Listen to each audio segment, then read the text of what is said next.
नमस्कार बंधुरा आशा करছি তোমরা সবাই ভালো আছো। আজকে আমি তোমাদের জন্য ক্রস স্টিচের একটি ডিজাইন নিয়ে এসেছি। আর তোমরা আমার চ্যানেলটিতে নতুন হলে অবশ্যই আমার চ্যানেলটিকে সাবস্ক্রাইব করো আর পাশে থাকা বেল বাটনটিকে প্রেস করো। তো চলো এবার আমরা ডিজাইনটি দেখে নেব। ডিজাইনটি কিন্তু খুবই সোজা, তোমরা খুব সহজে এই ডিজাইনটি তৈরি করতে পারবে। তো প্রথমে আমি একটি পিঙ্ক কালার উল নিয়ে নিচ্ছি।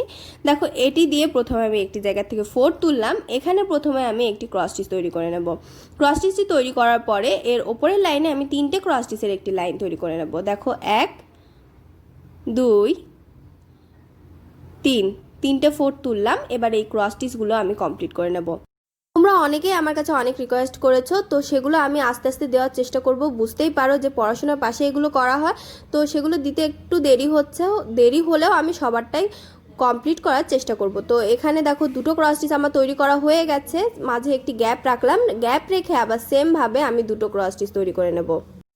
দেখো দুটো 4 আমি তৈরি করে নিয়েছি। এবার আমি ক্রস স্টিচগুলো কমপ্লিট করে নেব। এরপরে দেখো দুই সাইডে একটু একটু করে ঘর কমিয়ে আমি এখানে 3টে ক্রস স্টিচের একটি লাইন তৈরি করব। আর এখানে এর আগের লাইনে যদি আমি মাঝে একটি ক্রস স্টিচ দিতাম তাহলে কিন্তু 5টি ক্রস স্টিচ তৈরি হতো। তো মাঝ বরাবর যে 3টে ক্রস স্টিচ থাকে সেগুলো আমি কমপ্লিট করে নিচ্ছি। এটি তৈরি করার পরে দেখো আমি ওপরের লাইনে চলে এসেছি। ওপরের লাইনে আমি একটি ক্রস স্টিচ তৈরি করে নিচ্ছি। এই ক্রস স্টিচ তৈরি করার পরে আমি সাইডের লাইনে চলে এলাম। আমি যেই ডিজাইনটি করলাম সেটি আমি তৈরি করব, কিন্তু পাশাপাশি বরাবর দেখো আড়াআড়ি বরাবর আমি তৈরি করব। তো দেখো আড়াআড়ি বরাবর দুই সাইডে আমি ওই লাইনটি তৈরি করে নিয়েছি, আর মাঝে একটি ক্রস স্টিচে গ্যাপ রেখে ওপরে আরেকটি তৈরি করে নিয়েছি।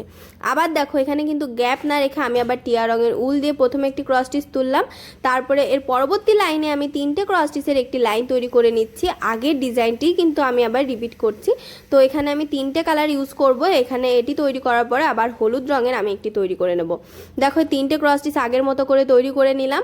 এই ডিজাইনটি কিন্তু খুবই সহজ, তোমাদের তুলতে খুবই সুবিধা হবে।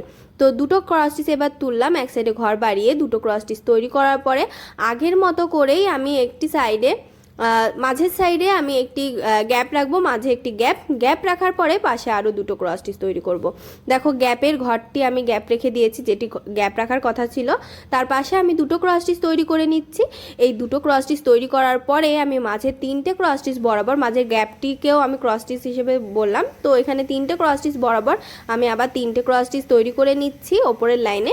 তো এটি তৈরি করার পর আমি আবার সেন্টারে এই 3 নম্বর ক্রস স্টিচের যে সেন্টারটি আছে, 3টে ক্রস স্টিচের যে সেন্টারটি আছে অর্থাৎ দ্বিতীয় ক্রস স্টিচ, সেই ক্রস স্টিচটি বরাবর আরেকটি ক্রস স্টিচ তৈরি করে নেব। এবার আমি আবার দেখো সাইডের ঘরে আড়াআড়ি বরাবর দুই সাইডে একই ডিজাইন তৈরি করব। তৈরি করার পরে আবার ওপরের আরেকটি ডিজাইন তৈরি করে নেব। তাহলে কিন্তু এই রকম ডিজাইন আরেকটি তৈরি হয়ে যাবে।